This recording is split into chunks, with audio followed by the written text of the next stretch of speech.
الحمد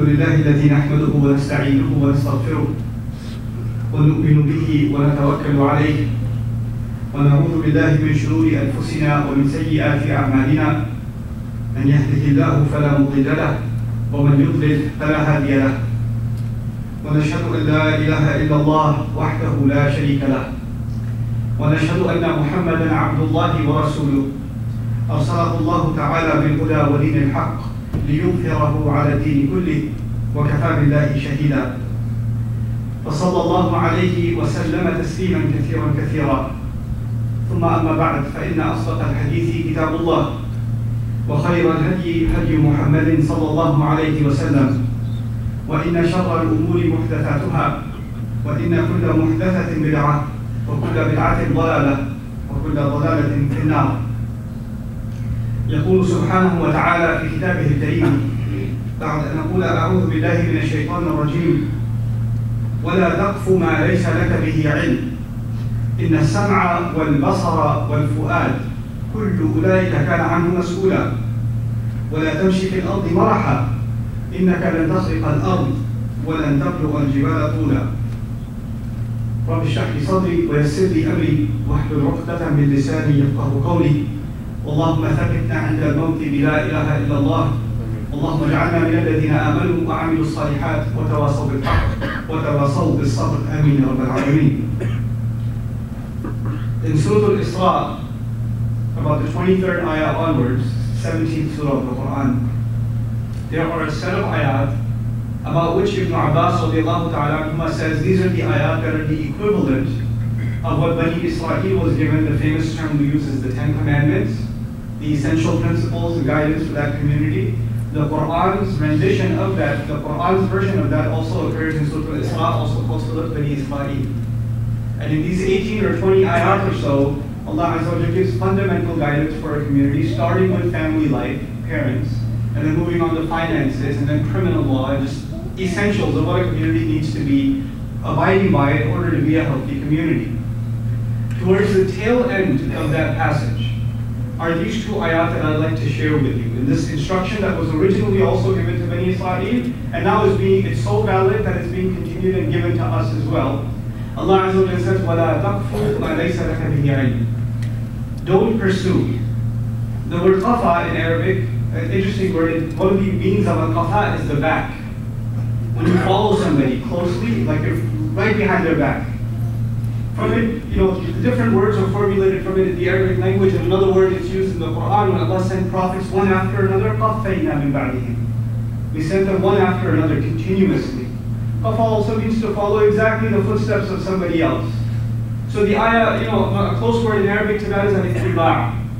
وَلَا تَتَّبِعْ وَلَا تَتْبَعْ. Don't follow. But this means don't follow very closely and precisely. It's talking about a very particular kind of human behavior.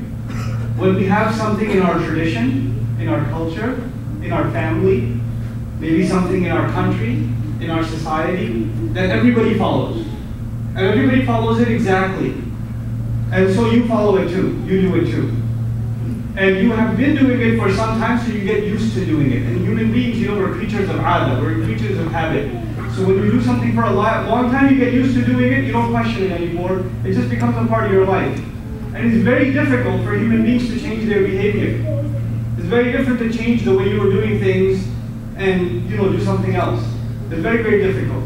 Especially like, for example, even psychologically, something like learning a new language later on in life can be very difficult, as opposed to picking up that habit earlier. That's why children, we're supposed to instill good habits into our children at an early age, because as they get older, making new habits that will stick for life is very difficult. How many of you try to go on a different kind of diet, or go try to do some exercise and say, I'm going to make this a regular part of my life? It's very hard to make those changes later on. But something you've been following early on in life is easier to stick to. This is true of behavior, it's also true of ideas and beliefs and thoughts and the way you understand things, your opinion of certain things. When you had an opinion about something for a long time, it's very hard to change your opinion. Allah Azza wa Jalla gives a warning here. He says, وَلَا تَقْفُ مَا لَيْسَ لَكَ بِهِ عِلْمٌ. A rough translation suggests, don't follow what you don't have knowledge of. Don't become so committed to something you have no knowledge of. But the Arabic of the ayah is very beautiful. First of all, the word ma. In Arabic you can say alladhi, what you don't have knowledge of. You can say ma. Ma is more ambiguous. So already Allah is talking about something that you really don't know at all. It's a mystery to you. Why you do it, you don't know. We just do things this way, that's it. A lot of times in our families, for example, there are some traditions. And if the younger in the family say, why do we do that? That's just what we do. And the parent gets angry answering the child, you know why? Because he doesn't know the answer either. That's why he gets angry. Just do it, just be quiet and do it. This is how we do things. So Allah says it's already a mystery to you. And then He says, لَيْسَ لَكَ بِهِ عِلْمٌ. He doesn't say, مَا لَا تَعْلَمُهُ, what you don't know. He says what you don't own in terms of knowledge. The lam is lam milkiya. We say something you own. Meaning you don't have solid knowledge of what you're following. You don't even know a little bit about it. You have no ownership of it. What it also suggests is that when we follow something, we should have solid knowledge of what we're following. Not just casual, I came to know casually from some blog somewhere, or somebody texted me something, or I saw I heard, overheard somewhere something. Whatever we follow, especially things we follow closely that we're very committed to, are supposed to be proper, sound, deep knowledge. It's not supposed to be hearsay. It's not supposed to be hearsay. Now that brings us to a very interesting observation. We are a religion and a civilization of a millennium and a half all over the world. 1400 to 1500 years ongoing that we're this ummah. And in every tradition there are things you pass down from one generation to another. Not just us, every generation, every civilization has this. And as you pass things down, you stop questioning it, you just do it. You just do things a certain way and you don't question it. I mean, think of your coworkers and your friends at your office are very educated people. And they'll celebrate Christmas, for instance. And when they celebrate Christmas, they have some idea it has to do with Jesus, his birthday, etc., etc. But what's with the socks hanging from the fireplace? Where did Santa Claus come from? Where did, why the gifts in the morning and, the bobsled and all, where did that come from? Do most people even know? No. Do they follow it with a lot of commitment though? Yes. They follow with a great deal of commitment, even though they really don't know what that's about. It's been passed down, maybe there's some historical origin to it. Some historian might know, the average people don't know. The same thing starts happening with Muslims. We have certain things we follow, certain things we do, and they just get passed down, and over time, in the next generation, we just do it, we don't really know why we're doing it. Actually, that's exactly what Allah does not want from the Muslims. Every generation of Muslims should know exactly why they're doing what they're doing. That is our tradition. Our tradition is never to become blind. Our tradition is always to have our eyes open, to know exactly what it is that we believe, what is it that we follow, and why we follow it. We're supposed to be thoroughly educated, thoroughly oriented in our religion. وَلَا تَقْفُ مَا لَيْسَ لَكَ بِهِ عِلْمٌ. And why is that important? Let's understand why that's important before we go on to the rest of the ayah. In the last 100 years, a lot of literature has been written against religions. Not just Islam, against religion in general. There's been a war against religion in the last 100 or so years. And one of the most famous quotes that's often quoted by a famous philosopher is that religion is the opiate of the masses. That religion is like a drug. People just follow it, they don't question it, and then you can control them. So the people that control a religion, if they're priests or they're rabbis, or they're saints or they're imams, whatever they may be, they have a power over the people. They can tell them to do whatever they want and people will do it. And this is how people are controlled. It's just a means of control religion. They use the name of God, but it's really their own agenda they want people to follow. This is a very common and widely held belief about religion, and how people that follow religion are stupid, they're gullible. And they're manipulated. And the fact of the matter is, if you look at the history of religions in the world, what they call in philosophy organized religion, there's a lot of truth to that. People have been manipulated by religion. People have been controlled by religion. People were told, don't question it, just follow it. And then comes the religion of truth. Allah calls it Dinul Haqq. Dinul Haqq. The Arabic word haqq also means to discover truth, to find truth out, to dig up something, This is a religion that makes you look for the truth, not just accept it. The Messenger is commanded, sallallahu alayhi wa sallam, أَدْعُوا إِلَى اللَّهِ عَلَى بَصِيرَةٍ. I call to Allah with eyes open, with clear insight. I'm not calling you to something that you should close your mind and then come to it. No. Allah Azza wa Jalla makes a complaint in the Quran to the Quraysh, أَفَلَا تَعْقِلُونَ. Why don't you understand? Why don't you use your brain? I want you to think about this. كَيْفَ تَحْكُمُونَ. How do you make your decisions? Allah is asking people to think, not don't think, to think. To think.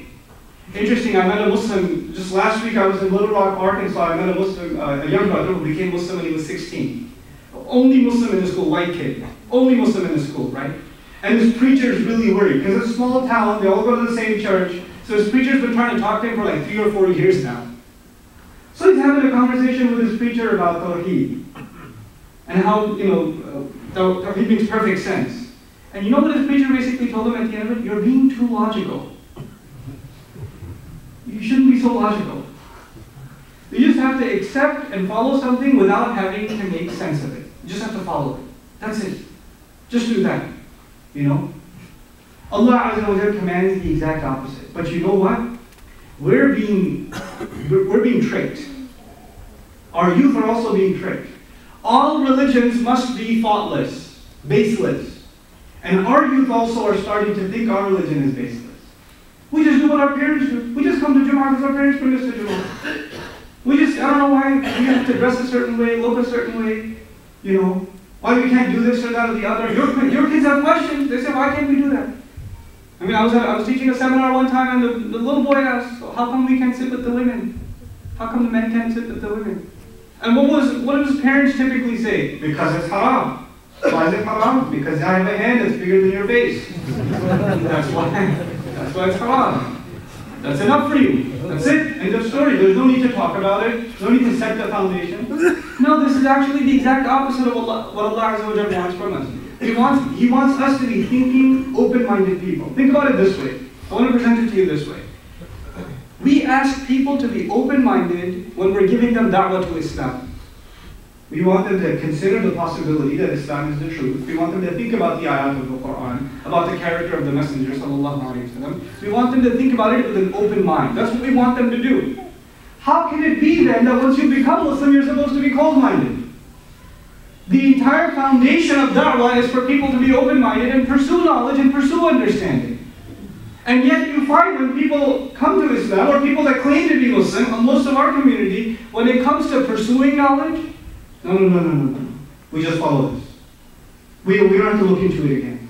We don't have to know more. We just do it this way. We don't question it at all. I'm not saying you have to question everything. But if your family, if your friends, the people asking you fundamental questions, you have to try and find out the answer from genuine sources. This is just part of who we are. And it's not something I'm adding as a new instruction. This is Allah Azza wa Jalla telling us way before. And He told Bani Israel before us. لا تقف ما ليس لك به علم. And then He adds a warning. إن السمع والبصر والفؤاد كل أولئك كان عنه مسؤولا. Very interesting ayah. I'll roughly translate it for you. No doubt about it, the hearing, the seeing, and the heart. Each of them, as far as Allah is concerned, with Allah, they are going to be asked about. They're all going to be interrogated. In other words, Allah is saying your hearing will be interrogated, your seeing will be interrogated, and your heart will be interrogated. And this is part of the same ayah in which Allah says, don't pursue things you don't have knowledge of. It's all one ayah. In other words, these two ideas are connected to each other. They're not two separate lessons. As far as Allah is concerned, this is the same lesson. Don't follow what you don't have knowledge of, because your hearing will be interrogated, your ears will be interrogated. What were you listening to? What were you looking at? And what judgments did your heart make? These three things, Allah Azza wa Jalla said, will be كَانَ عَنْهُ مَسْئُولًا. So let's talk about these three things. First of all, usually Allah says, for example, He says, وَجَعَلَ لَكُمُ السَّمْعَ وَالْأَبْصَارَ وَالْأَفْئِدَةَ. He put hearing for you, He put eyes, plural, for you, visions for you, وَالْأَفْئِدَةَ, and hearts for you, plural. Everything is plural. But in this ayah, everything is singular. Hearing, seeing, and the heart. Everything is singular. And the benefit of that is every single person is responsible for his or her own self. I cannot say, I don't have to know this myself, I'm just following what somebody else gave me. No, you can't rely that on somebody else, you have to know for yourself. Why is it that you're committed to something? Why is it that you're following something? You should know for yourself. You should seek that knowledge yourself. So Allah Azza wa Jalla says, your own hearing, your own seeing, your own fu'ad. Let's talk a little bit about hearing and seeing. Some ulama talk about why Allah says hearing first and seeing second. Because our knowledge, the most important means by which Allah delivered the most valuable knowledge, guidance, the message of the prophets, ﷺ, was that message seen first or heard first? It was heard first. The priority is that of listening carefully. The people of hellfire are saying, لَوْ كُنَّا نَسْمَعُ. Have you only listened? Have you only paid attention? Have you only given an attentive ear? So listening is a big part of us acquiring proper education, proper understanding. We have to become a people of careful listening. إِنَّ السَّمْعَ وَالْبَصَرَ وَالْفُؤَادِ. Then let's talk a little bit about the word fu'ad. You know, there are two words in Arabic for qalb, heart. There's qalb and fu'ad.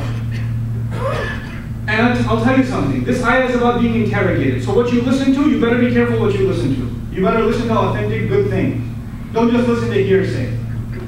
Not just what you say and what you hear. What you see and what you're willing to see. Are you willing to open your eyes to reality, or are you willing to not open? This is basar, literally and figuratively. Are you going to accept reality for what it is, or you're going to pretend that the world hasn't changed and you don't have to learn anything? It is the way it is. SubhanAllah, our family, so many members of our community are delusional. They're literally delusional. They don't realize where they're living and what's going on around them. They expect things to be a certain way they were used to back when they were home, you know? And they come, for example, I've seen this in masajid in our country, in this country. You'll have people that come from some country, you know, back home, and they come here, and once they walk inside the masjid, it's like they walked into Pakistan, or they walked into Hyderabad, or they walked into Somalia, or they walked into Cairo. So they expect things to be just like they were back over there. So when they see somebody that looks different, or talks different, or they see a child run one way to the other, they get really, really upset. Really upset, because they have no idea how the world has changed. And what the consequences of your anger can be upon somebody else. But regardless, I want to talk to you a little bit about the word fu'ad before we share something with you about the next ayah, inshallah. And that is that the word fu'ad means a heart that's overwhelmed. When you are overly emotional, when you get overly angry, your heart is called fu'ad. When you're really excited, your heart is called fu'ad. Fa'ad in Arabic means to roast, like on a flame. When your heart is inflamed, engulfed in flames, that's when it's called fu'ad. What Allah Azza wa Jalla is saying is, sometimes people misbehave and they blame their emotions. Listen to that carefully, folks. Sometimes we misbehave and we just blame our emotions. You say, yeah, you go home and you start yelling at your wife, and then you calm down after a while, you just go out, hang out with your friends, and you come later, sorry, that wasn't me. I wasn't myself. I just had a long day at work. It's not my fault, that was my fu'ad, you know? I get like that sometimes. Allah says, that's not going to be an excuse. I will interrogate your fu'ad too, not just your qalb. I will interrogate, that's not going to be an excuse. Fathers sometimes become really abusive to their sons, yelling at them, humiliating them, cursing them out, whatever, and the mother comes into his room, to the humiliated son's room, and says, don't worry, your daddy gets like that sometimes. That's not really him, that's just his fu'ad talking. That's just, he just gets like that. You know, he's really good at heart. Deep down inside, he loves you. Right? That father is not going to be able to go on Judgment Day in front of Allah and say, yeah, Allah, you know, I get like that sometimes. You understand, right? No. And fu'ad mas'ul. Even your overwhelmed heart is going to be asked about. Then it's not just a matter of anger. It's a matter of you were depressed, you were sad, you were overwhelmed, you were afraid, you were excited, you were tempted, and you did something wrong. That's when we do things wrong, when we're overwhelmed by some kind of emotion, you know? And then you say, well, you know, it was a moment of weakness, what can I do? No, that's not how it's going to fly in Allah's court. By the way, it does fly in modern courts. I've seen, when I was a student of psychology, they will show us court cases of police officers that are on these car chases, and this guy's got like a Ferrari or something, so they can't catch him until he runs out of gas. But when they do catch him, they drag him out of the car and give him a good old beating. And it's all caught on tape from the helicopter, right? So now they're being sued for police brutality. So the defense attorney comes and says, you know, there are certain chemicals that are released into the brain when in high pressure situations that make a person more aggressive. So it's the cop didn't beat him up, it's those chemicals that beat him up. You know, it's just a neurological function. It's not his fault entirely. The same thing they say about mob mentality. You know, people just regular everyday accountant, but a mob broke out and there's riots in the street, so he takes a baseball bat, breaks through the Best Buy and grabs a TV. By day, an accountant, by night, he's just, you know, oh, it's mob mentality. He couldn't help himself. It's a psychological phenomenon that drives people crazy. Allah says, first of all, you will all be interrogated for your individual actions. You will not be able to blame anybody else.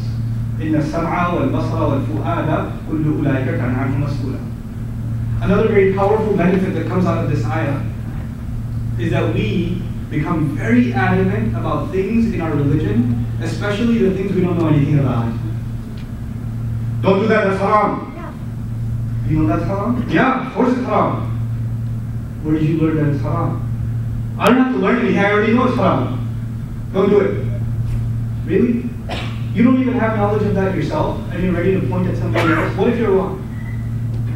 What if you're wrong? You're speaking on behalf of Allah and you became Allah's ambassador to deliver to people what's halal and what's haram. Watch your mouth. Don't open your mouth about things you don't have absolute authoritative knowledge of. Don't assume that kind of knowledge. And when you do assume that kind of knowledge, then that is a form of arrogance. That's what that is. You don't need to learn anymore. I already know everything. Brother, we already know. Really, you already know. There are ulama that study 20 years and then after that they say, I don't know. And you haven't learned anything. You don't even know the alphabet properly. And you say, I already know, brother. I already know it. I got to figure it out. I'm a smart guy. This is by definition what arrogance is. I bring up arrogance because that's what the very next ayah talks about. وَلَا تَمْشِ فِي الْأَرْضِ مَرَحًا. Don't walk on the earth with pride. Don't walk on the earth with marah. Marah means you've accomplished something huge. You feel like you're on top of everything. You've got everything figured out, and people that you talk to are beneath you. This is marah. Don't walk around like that. Don't walk around judging people, condescending people. That's the next instruction. In other words, if you don't fulfill the first one, this is what you'll end up doing. And if you fulfill the first one, in other words, you don't pursue things, don't become committed to ideas that you don't really have sound knowledge of yourself. And on top of that, you don't even pursue learning about it and reading about it, or changing your opinion about it because your fu'ad is too committed to ignorance. You don't change yourself. Then obviously the next instruction is don't walk around with pride. إِنَّكَ لَن تَخْلِقَ الْأَرْضِ. You're not going to cause cracks on the earth. Know your place. Know your place. You know, it's interesting in our culture, as I was growing up, I noticed something about our culture in this country. It's slowly changing, but I don't see it changing fast enough. Everything that our deen, as far as character, everything that our deen praises, is looked down upon. It's very strange. In our deen, pursuit of knowledge is praised. And not just knowledge of religion, knowledge, all knowledge. Allah Azza wa Jalla here said, لَا تَقُومَ عَلَيْسَ لَكَ بِهِ عِلْمٌ. Any knowledge. All knowledge is worthy of acquisition. You're supposed to respect people that are studying anything and everything. But, what do we do in our youth culture? Somebody who studies a lot is a geek. It's a loser. And somebody who cuts class and hangs out, and he's a cool kid. It's automatically the one who pursues knowledge is basically missing out on life. The one who walks around with pride, he's got, a swag in his walk. The one who has, you can't even look him in the eye because like, what's up, son? What you looking at? Right? That one. That's a praiseworthy quality. People want to be like him. And the one who walks on the earth with humility is a loser. He's a weakling. He's pathetic. Exact opposite. And we instill these values from the very beginning into our kids. We allow those values to be instilled. We don't say anything about them. We don't feel like we need to say anything about them. Pride isn't just in high school, by the way, and among teenagers. Pride among you adults, and us adults, it manifests in a different way. We show off to people what we have. We constantly put down what other people have, how other people are dressed, where they live, what neighborhood they live in, how they have to make good financial decisions. And we constantly comment about others, and their lack of accomplishments. And we don't fail to mention our own accomplishments. This is all part of وَلَا تَمْشِ فِي الْأَرْضِ مَرَحًا. Who do you think you are? إِنَّكَ لَن تَخْلِقَ الْأَرْضِ. It is as though Allah is talking to us like we're bugs, we're insects. They're not going to cause cracks on the earth. وَلَن تَبْلُغَ الْجِبَالَ طُولًا. You're not going to cross go past the height of the mountains. Know your place. Understand your role. These two ayat, these are concluding ayat towards the end of the instructions given to Bani Israel. And essentially the point of them was, you should learn more and become humble. That's the take-home lesson from these two ayat. You should be a person that's continually learning, and not become a committed follower to anything you don't actually positively know, and 2, remain humble. And the 2 go hand in hand, so I'll share with you a wisdom that comes from a famous scholar, rahimahullah. He was giving advice to students of knowledge, students that were studying under him. And he was talking about the benefits of seeking knowledge. And interestingly, you hear lots of benefits of seeking knowledge, but this one's very unique. I found this statement very, very unique. All he told them was, when a tree bears fruit, its branches come down from the weight of the fruit. What he's telling his students is, when you learn knowledge, it's like you're like a tree. You have no fruits. But when you start learning and understanding, the fruits are coming out. And when the fruit comes out, what happens to the tree's branches? Go down. It becomes more humble. It becomes humble. A necessary result of true knowledge is humility. And if your knowledge is making you more arrogant, then maybe you've increased in ignorance, not knowledge. That's not really knowledge as far as Allah is concerned. Knowledge is supposed to make you and me more humble. It's supposed to make you realize, if you acquire serious knowledge, you'll realize it's a drop in the ocean. So you'll realize how little you have. Someone who doesn't even know the ocean, hasn't even tasted the drops, says, I got it all figured out.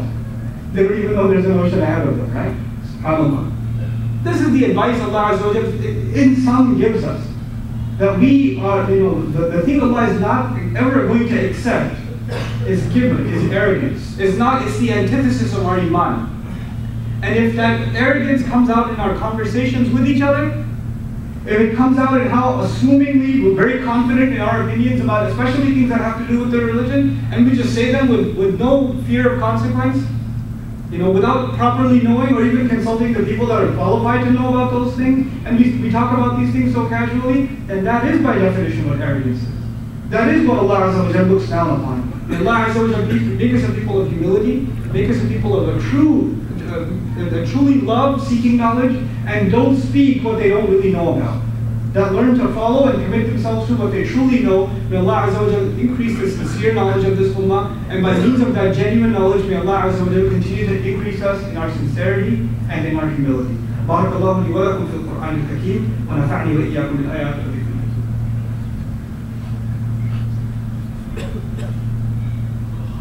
الحمد لله وكفى والصلاة والسلام على عباده الذين اصطفى خصوصا على أفضلهم وخاتم النبيين محمد الأمين وعلى آله وصحبه أجمعين. يقول الله عز وجل في كتابه الكريم بعد أن نقول أعوذ بالله من الشيطان الرجيم إن الله وملائكته يصلون على النبي يا أيها الذين آمنوا صلوا عليه وسلموا تسليما. اللهم صل على محمد وعلى آل محمد كما صليت على إبراهيم وعلى آل إبراهيم في العالمين إنك حميد مجيد. اللهم بارك على محمد وعلى آل محمد كما باركت على إبراهيم وعلى آل إبراهيم في العالمين إنك حميد مجيد. عباد الله رحمكم الله اتقوا الله إن الله يأمر بالعدل والإحسان وإيتاء ذي القربى وينهى عن الفحشاء والمنكر ولذكر الله أكبر والله يعلم ما تصنعون. أقم الصلاة إن الصلاة كانت على المؤمنين كتابا موقوتا.